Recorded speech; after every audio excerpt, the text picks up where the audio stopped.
Welcome back to Henry Hatsworth, starring Sky Pirate Magazine's handsomest, most eligible bachelor of the year, Lance Poisson! Who was totally not Lance Bass. And that was totally based on Tinder swipes. So we got the Melee Master upgrade, just making our sword better, and also the P-meter bandage. Sure. Yeah. Let's go with that. There are a bunch of puzzle meter upgrades that do various things. Also, new enemy right off the bat.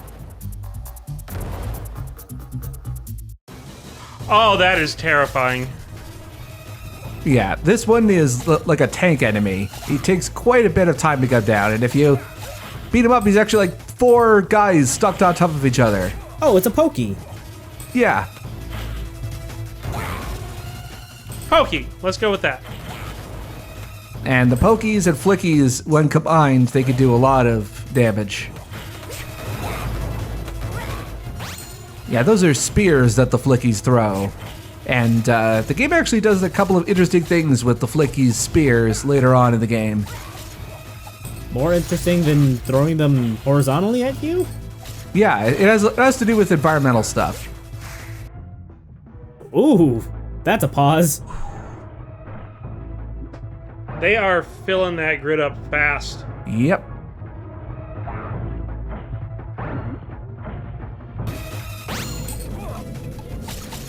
Although thankfully the stopwatch will cause any enemy projectiles that are on screen to drop off harmlessly onto the ground. That's very fortunate. Yep. I think we're about to see headless Hatsworth.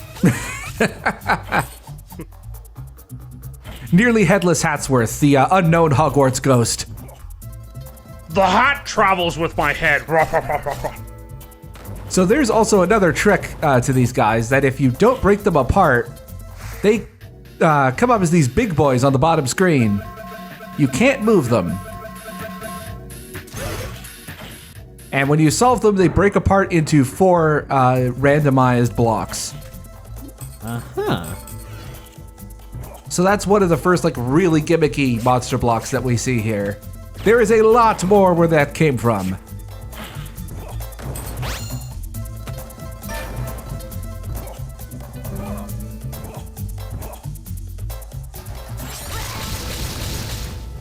The trick to getting the enemies to break apart is that you have to attack them primarily on their hats. Clever.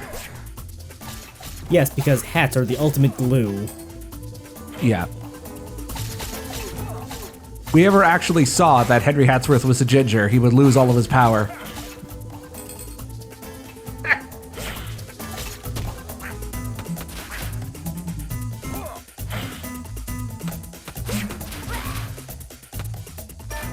I was really disappointed because, I was mixing it up with something else later. There was a power-up that I almost got, but the elevator screwed it up. Also, I was very insistent on trying to see if I could wall jump here, but with our current abilities, we cannot.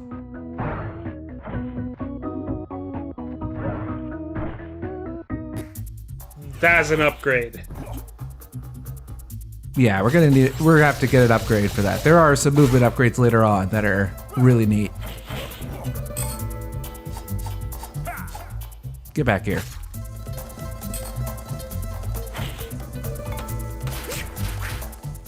So would you say attacking on an incline is kind of a hit or miss? It depends on who you're attacking, really. I mean,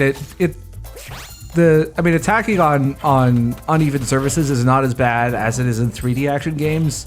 Because it's not like you have any context-sensitive attacks or anything that would, mess you up as it would in a more polished game with, fancier animations. But, I guess it really depends on what it is. There was a game I was playing recently where attacking on an incline really screwed me up, but I don't remember what it was. Resident Evil 6 does that a lot, especially with the finishers. Oh, I'm absolutely certain of that. You're shit certain? Yes. Oh, I haven't used the robot in a while, so let's do that. Tea time, motherfuckers. Sometimes you get a different image. Like this one with Sherlock Holmes. I also haven't showed off the special attack in action. The up A that we got at the end of World 1, so there it is. Hello. Fucking wave cannon there. Yep. It's great on just, basically being a screen clearer.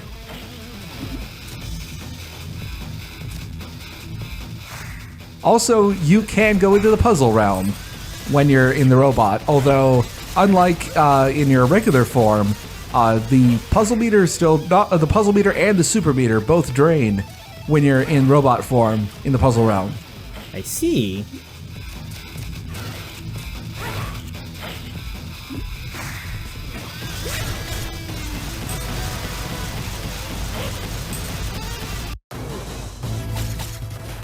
Aw, no more robot. Yeah. Also, when you eject from the robot, it actually does area of effect damage to any enemies that are nearby. Handy.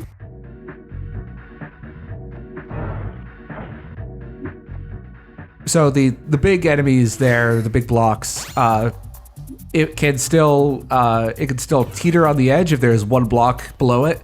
It has to be clean space below. Wait, hang on. Yeah, it will fall eventually. It's not like Yes. Tetris where blocks just, they won't fill gaps beneath them. Yeah, they will eventually fall, but it has to be completely clean below. Right. I don't know why I'm surprised by this. I know how to play Puzzle League. I know how this game works. I swear. Yeah, someone in the Something Awful thread also mentioned another game which was not made by EA Tiburon, but it was some of the designers were also involved in that game called Monster Tale, which is getting a re-release on modern consoles later this year. But still no Hatsworth sequel. No. However, what's this? This is a secret exit. There are at least usually 2 or 3 secret exits in each of the 5 worlds in this game.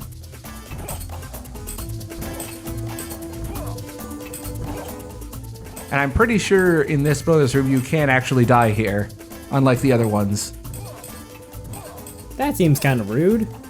Yeah. Also, I actually learned the other day, those are Fabergé eggs.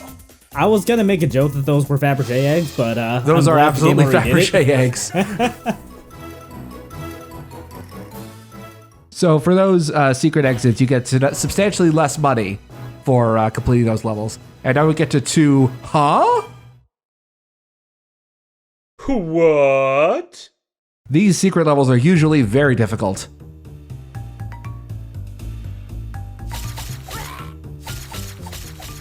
Did they just start your puzzle grid half full? Yeah, it's usually at 50% when you start off. Yeah.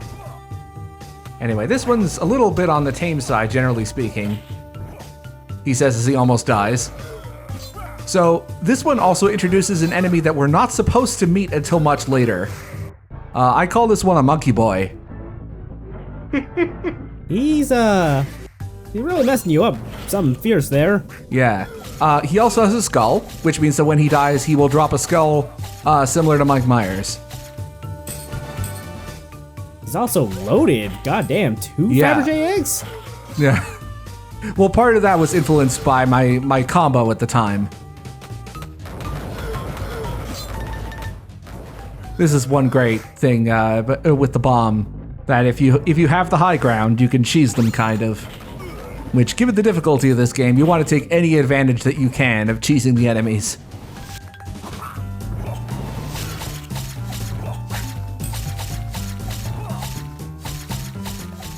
Nice little juggle going on. I like it. Yeah, Henry has a rags to riches story. Originally, in his early years, he was a court jester. This part's difficult because you can't just jump because of those keys. You have to wait a little bit before you can jump.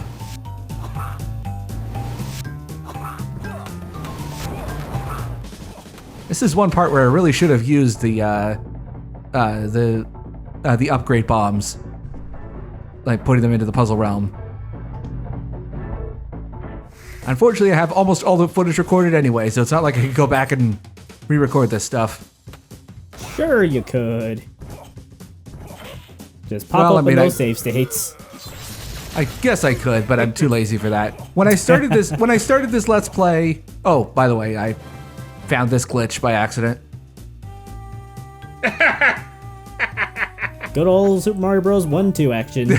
Yeah. I don't think this was intentional because there's no secrets there. Anyway, when I started this Let's Play, I made a commitment to myself that I would not use any save states in the middle of levels. Like, I would use them to, like, experiment with different upgrade combinations, etc., but I would not use it, like, in the middle of a level. And for the most part, yeah, I've stuck to that. There is one exception. There is a bonus level very late in the game. I will point out when it is, where I just felt like I could not go on for the sake of my sanity without using save states in the middle of a level. But aside from that, I have completed every level without using save states.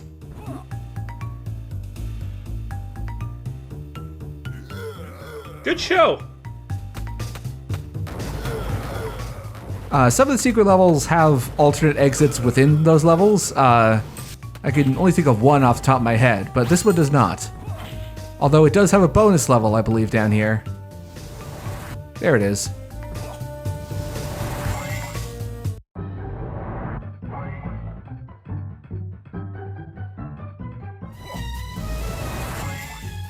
That was all in real time, of course. Very straightforward bonus level. And you may have noticed I cut out a death there, since I no longer have the bombs.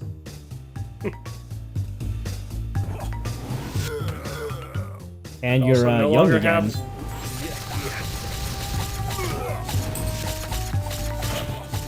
That's the fountain of youth. Just die and be born again. So that's what happened to the Lazarus Pit in this universe. Yeah, this bonus stage is rather tame. Most of them are very short, but extremely difficult. This one is, it's more experimenting with a couple of different gimmicky difficult ideas without really going hard on them. It's sort of a tease. I guess the game expects you, or I guess the game expects that this will be the first secret level that you find, so it's kind of going easy on you.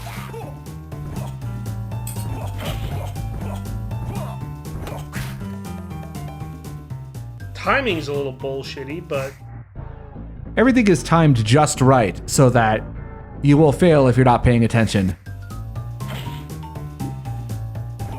I'm pretty sure I've seen a bunch of these setups in Mega Man before. Yeah, I wouldn't be surprised. There is definitely one weapon that has a pretty explicit Mega Man reference. And I almost died there. Oof. This would probably be a question for the Henry speedrunners out there.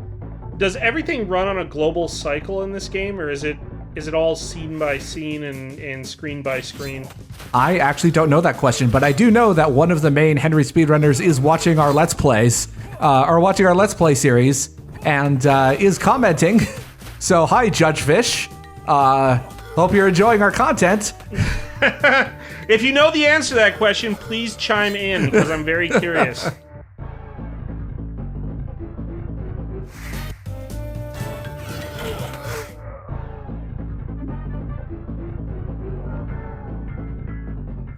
Power up!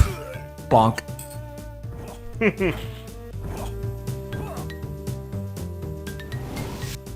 I never noticed those arrows were animated before. Look at him go. Yeah, it is. I'm just staring at that island in the background, and it's just making me think we're on, like, the Supreme Kai's planet or something. Those clouds are like... It's like a series of clouds made entirely out of thought bubbles. They stole the clouds from Worms, man. Oh, no, there's a game I haven't played in years.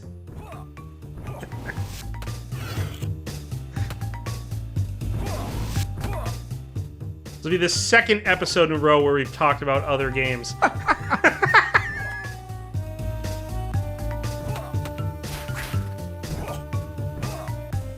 and certainly not the last. Oh, that's guaranteed. I have at least one joke planned for the next video. Also, this jump is outright bullshit. Like, most of this video, or most of this level is fair, but this jump is just ridiculous. I will absolutely call it out on that. Yeah, did they fuck up the timing on that, or what? I think they were expecting you to do like this delayed timing there. Like, I got it there. I wasn't expecting it. But it's very, very strict timing. I don't know what they were planning to do with that. That's the stuff you'd see in a bad ROM hack. Yeah. Yeah, I know. It's like most of this level is, you know, tough but fair, but I do not like that part.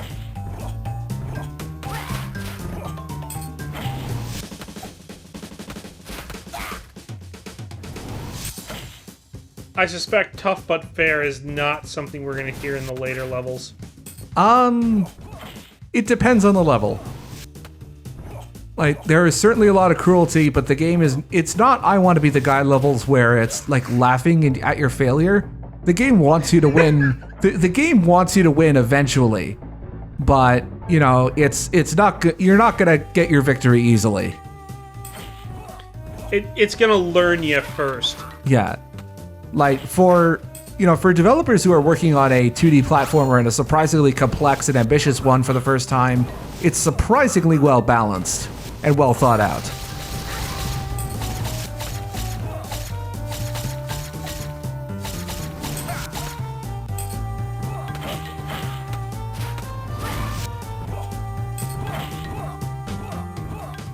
And yeah, okay, we do get some Mario-style wall jumping. Especially in later levels, and later bonus levels in particular. But the engine, or at least the controls, are designed in such a way that it can still accommodate the Mega Man style wall jumping as well. For a bonus level, this has got some meat to it. Yeah. Kind of reminds me of like the K levels in the Donkey Kong Country Returns games. Yeah, I could see that.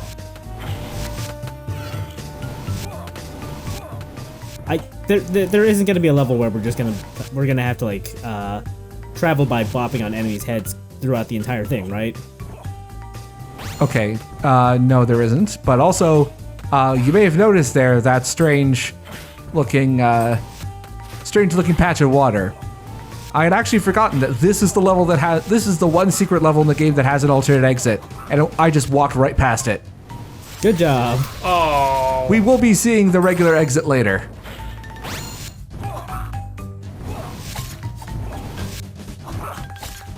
I had actually entirely forgotten about that.